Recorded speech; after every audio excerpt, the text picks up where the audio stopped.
team for, I guess, a dozen practices. What's your impression of kind of the skill guys you have, the quarterbacks, and just kind of the offense in general? Well, first off, it's about as much fun as I've had coaching football in quite some time. Just it's extremely hungry group. And that's what's been really fun is, you see a group that's completely bought into the vision that Coach Terrell has for this program, the vision that Coach Terrell has for this offense, and that I have for this offense. And they're excited about learning, different ways of doing things, new ways of doing things, and then for me as a coach, and I'm just having a blast because this coaching staff just offers a variety of experiences, a variety of systematic approaches, and we've had a lot of fun putting it together, and doing it in a way where everybody's got some skin in the game, and it's been really fun. It's a really unified offensive group right now, which is exciting. Now from a talent perspective, I've started off the quarterback position. I'm really pleased with the way B. Lou's playing. Brendan Lewis is playing at a really high level right now. He's operating what I would call a complex system, and he's doing it well. He's spending extra time. He's taking charge of the offense. He's making really good, fast decisions, which was clearly a growth area for him coming off the 21 season. And I'm really excited about JT. JT is taking a lion's share of the 7-on-7 reps today. We did something a little bit different on 7-on-7. We did make it, take it.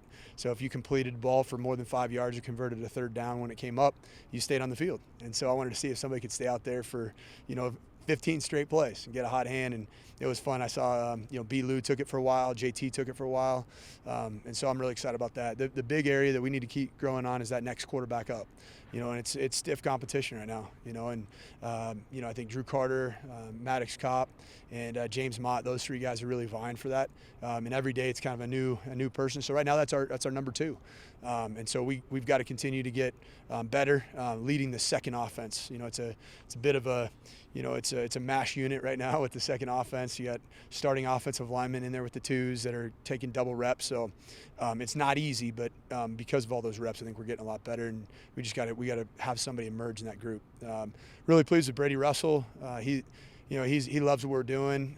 He's taken to it. He loves the physicality. He loves the involvement of the tight end, the multiplicity of the formations that we can utilize. He's such a smart guy. He's a leader on the field. And then I think the area that I'm really, really, really pleased with has been the receiver growth. That was a big question mark with everything that happened in the offseason. And today I looked over and, you see Maurice and Daniel Arias and Montana and R.J. Sneed, Chase Penry. I looked over after a big play. I was like, we got a wideout group here, and they're being coached. They're being coached by two of the best, and Coach McGagan, what he brings to the table. I've seen development, and then also with Coach Terrell. Just the tips that these two can offer. I don't think there's a better receiving coaching combination out there that I've been around, and I've been around it now for quite some time, to have a head coach and a position coach that are legitimate NFL receiver developers and coaches. Running back has been, it's been thin, but there's been a lot of progress. Dion's had a really good camp. Jay Lee has just shown he's kind of do-it-all guy right now. Swiss Army knife, playing a lot of roles for us and doing a really good job with it. And then Charlie Offerdahl, this guy just keeps making plays. So I'm excited by his growth and development. Then we'll get Alex Fontenot back, and obviously the transfer portal will bring another as well. So we're excited about that group. Offensive line, through the first 5-6 bodies, really, really good. After that, we got guys that are playing through all kinds of nicks and bruises. Guys that should be in their senior year of high school playing out there, in major college reps, and they're growing. And Coach DeVan has just been incredible for these guys in such a short period of time. Their confidence, you see the way they carry themselves on the field. It's a different group. When you look at the implementation of this offense, just how much have you thrown at these guys this spring? And broadly speaking, looking down the barrel to the next couple of months and eventually fall camp, how many, if any, blank pages, if you will, are there still in this playbook? More stuff that you could potentially add in the coming months? It's been we've thrown a ton at them. Literally thrown the kitchen sink at them, and Coach Terrell and I were just talking about it. We're going to keep doing it. We're making them learn conceptually. So it's not just we're going to run this one play out of two formations. we can run this play with multiple formations, multiple personnel groupings, multiple looks to the defense. And so that's the area that we're really stressing this week. Is we threw everything at them in the first 3 weeks, and really kind of started that process of the course of football school. And now we're really kind of putting more pressure on them to do certain concepts in completely different formations or completely different personnel groupings. And so today was a day where it wasn't as clean as you'd want, and it was by design, because I wanted them to think and put it on the film conceptually, and then go back and clean it up, and we can grow from there. The great thing about what we're doing schematically is that we're not going to pigeonhole ourselves into being like, this is all we do.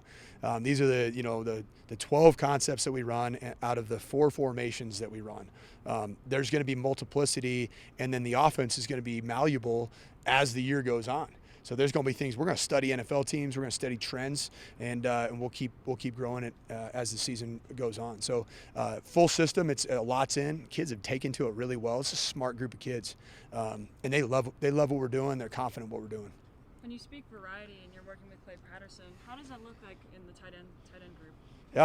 It's fun. I mean, we don't have healthy bodies right now, so it's not quite as verbose as in terms of the amount of stuff that we'll be able to do. But those guys are excited because they're a part of the progression. That's a big part of it. They're a major part of the actual progression in each one of our pass concepts. But we're never going to just say, hey, we're going to get the ball to the tight end here, or we're going to get the ball to the receivers here, we're going to get the ball to the running backs. All 5 eligibles in any one of our concepts can get the football. And those guys saw it on day one.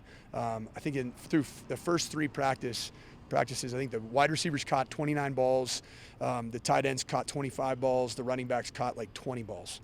And I looked at it, and our quality control crew did a great job of getting that information to me. And I showed these guys, like, this is how we're built. We're built to spread the football around. We train our quarterbacks to go through active progressions, whether they're pure progressions where we go 1, 2, 3, or they might be coverage progressions. So the ball could come to you at any given time. So everybody's, their routes are at an all-time, pinpoint detail because of knowing the ball could come their way. With the spring game on Saturday, are you guys going to script the plays out for that, or do you get a chance to kind of call those live? Yeah, we'll be pretty vanilla on spring game. I know firsthand because last year there was a new defensive system in place here at CU, and we did all of our off-season, prep, and we watched every single angle that was available on the Pac-12 network of the spring showcase to be able to get ready for that game. And so we spent 8 hours trying to figure out what it was. Hey, we got half of an end zone shot here. I think that's a 3 technique. So people are going to watch us, particularly our first couple opponents. So, with that, obviously, we don't want to give away all the trade secrets, and any competitive advantage that we can give our players, we want to give them.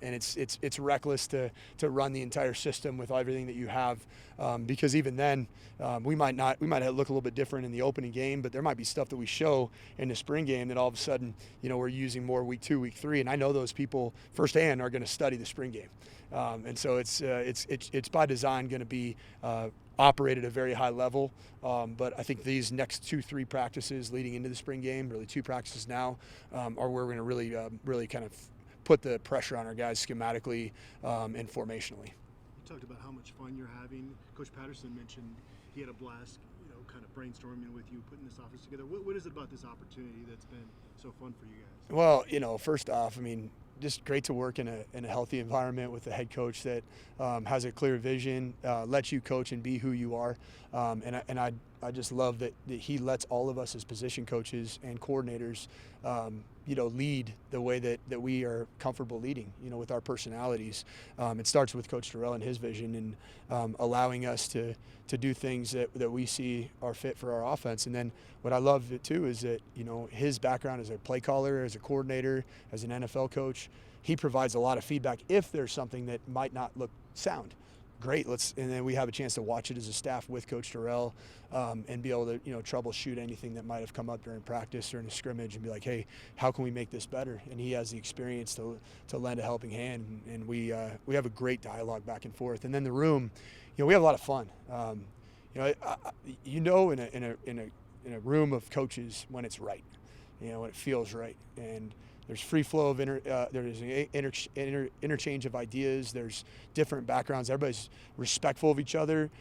Nobody's getting caught up in like, this is my idea, this is your idea. Like we are working together as one, and it comes across with the players because the players are working together as one. And so that's a really it's exciting for me because I always, as a coach, having grown up in this profession, I'd go into a room and I could tell my dad, the first week that he was on the job, I said, that's a good room. Like I can tell there's smiles in that room. Guys are, communicating freely. And then I've been in bad rooms, where it's, everybody's kind of looking, that's my idea, that's his idea. Everybody's looking to, cover themselves. And this is not that. We're all in it together. And it feels that way every day I go to work. And, these kinds of staffs, when given the opportunity to do things over the course of time, are going to do. I've seen it time and time again. It feels like Stanford back in 2007. We had a really unique group of coaches in 2011 and 12 and 13, and when we're given that opportunity to build something special, you saw it come to fruition, and that's what I'm feeling the beginnings of. It's a process. We're not there yet. We got a long ways to go, but I feel that coming to fruition. Last one for Coach or anything else? I got it. All right, thank you. Good.